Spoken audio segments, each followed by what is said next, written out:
Ang aswang sa dulo ng kalsada. Tahimik ang gabi sa aming baryo.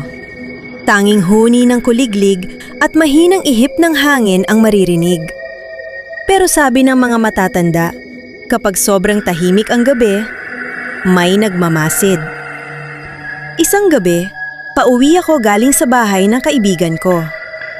Madilim ang daan at tanging ilaw ng buwan ang gumagabay sa akin. Habang naglalakad ako sa makipot na kalsada, may narinig akong kakaibang tunog sa itaas ng puno.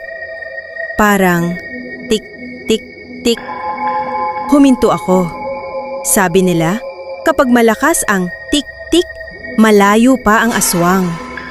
Pero kapag mahina na ito, ibig sabihin, malapit na siya. Napatingin ako sa paligid. Walang tao. Walang hayop. Pero pakiramdam ko, may nakatingin sa akin. Biglang may gumalaw sa sanga ng malaking mangga sa tabi ng kalsada. Dahan-dahan akong napaatras. Pagtingin ko ulit sa taas, may nakita akong mahaba at payat na nilalang na nakadikit sa puno. Mahaba ang mga kuko, mapupulang mata at nakangisi habang nakatingin sa akin. Hindi ako makagalaw. Tumigil ang tunog ng tik-tik.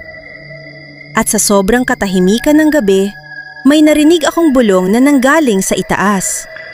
Amoy! Dugo! Doon ako napasigaw at tumakbo ng buong bilis pauwi. Pagdating ko sa bahay, agad kong isinara ang pinto at bintana. Nangiinig pa rin ako habang sumisilip sa labas. Pero bago ako tuluyang pumikit, may narinig akong mahina na namang tunog sa bubong. Tik, tik, tik.